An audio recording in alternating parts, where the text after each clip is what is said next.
Agora vamos para um assunto sério. Lordelo, Haroldo, caso Bruno, praticamente há 5 minutos, nem isso, eles estavam num recesso de 1 hora e agora retornaram ao plenário. É o grande dia? Será que a gente chama assim? Afinal de contas, todos os dias de um julgamento, e ainda que se refere a um crime como esse, acaba sendo um grande dia. Mas hoje deve sair a sentença, né? Cíntia, o Tribunal do Júri, são fases que vão crescendo. Ontem nós tivemos o quê? A fase dos interrogatórios. E hoje a fase dos debates orais. Só que tem uma coisa que aconteceu hoje de manhã que me chamou muito a atenção. Bruno ontem deu as suas declarações. Todo mundo estava esperando algo bombástico.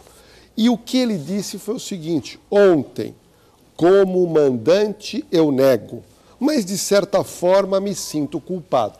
E ontem, Cíntia, não sei se você se recorda, eu disse aqui que Bruno não disse nada. Sim. Ele não confessou. Não admitiu nada. Não admitiu absolutamente nada. E eu achei que ele tinha cometido um pecado mortal. Hoje, logo quando a juíza Marixa inicia os trabalhos, o advogado do Bruno pede a palavra e disse: o meu cliente quer falar mais sobre o caso Bruno, sobre a morte de Elisa. E a juíza, isso é de direito, o Código de Processo Penal permite, abre novamente a palavra ao Bruno. Só que Bruno disse: não quero responder pergunta do promotor, não quero responder pergunta dos outros advogados, eu só quero responder a pergunta do meu advogado. Sim.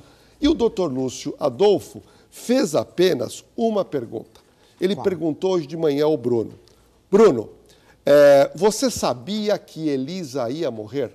E Bruno deu uma resposta curta e logo encerrou o seu interrogatório. Qual resposta? Bruno disse o seguinte: sabia e imaginava pelas constantes brigas e pelo fato de eu ter dado dinheiro ao Macarrão. E ele encerra: isso para você foi o quê? Positivo ou negativo para ele? para mim foi péssimo novamente. Por quê?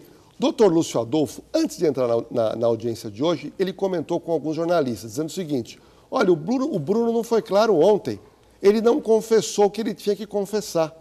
Então foi aberto esse espaço para Bruno mais uma vez falar a verdade, falar algo que pudesse beneficiá-lo numa atenuante em caso de condenação.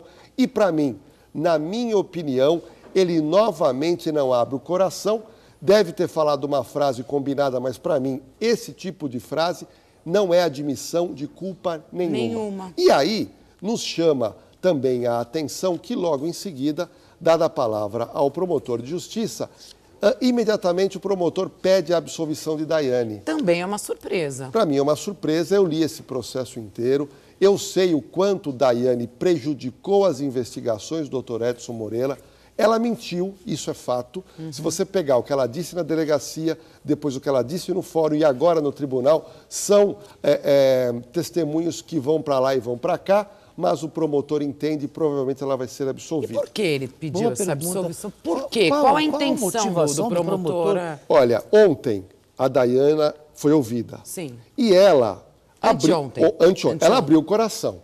Tá. Ela fala o que aconteceu, me dá a impressão que ela quase chega à verdade, e ela também coloca nessa linha de fogo o tal policial aposentado Zezé. Sim. Ela teve essa coragem, a primeira pessoa que falou.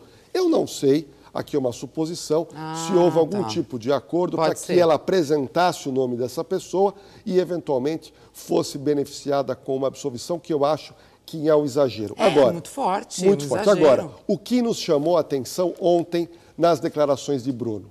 Bruno diz que não sabia da morte e que quando o Macarrão e o Jorge retornam ao sítio e ele fica sabendo da morte de Elisa, ele alega que ficou extremamente preocupado com aquela notícia porque não esperava. Mas hoje ele vira e fala que sabia? Hoje ele sabia. Só que tem uma coisa. Ontem, quando ele fala que ele ficou totalmente arrasado com essa notícia, ele mesmo fala porque a juíza perguntou. Após os fatos, naquela noite, ele sai do sítio e vai para uma festa na casa do jogador Wagner Love. Na mesma noite, aonde Elisa Samúdio foi assassinada. No dia seguinte, ele pega um carro e vai para Angra dos Reis participar de uma festa na casa de um outro jogador. E no outro dia, ele participa de um jogo de futebol do time 100% e vai a uma festa numa casa alugada. Ou seja, em menos de 72 horas depois da morte de Elisa Samúdio. 3, 4 festas. Um profissional, um réu, que alega que ficou arrasado com a notícia da morte de Elisa, participa de 3 festas.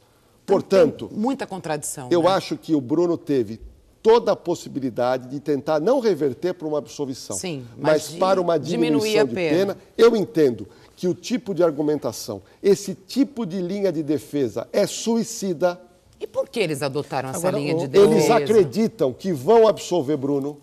O advogado dele disse hoje que acredita na absolvição. Eu acho muito difícil, porque essa linha de defesa não cola, porque ontem ele falou uma coisa e agora ele tenta falar outra. Falou outra. Piorou a situação, né, Agora, Haroldo? Nordelo, gente, nós estamos online e agora às 15h52 a promotoria pediu absolvição de Dayana por ela ter sido coagida. Coagida a quê, Nordelo? Ela alegou ontem que recebeu uma pressão. Pressão de quem? Pressão do seu Bruno. Pressão do Macarrão. Naquela época. Para esconder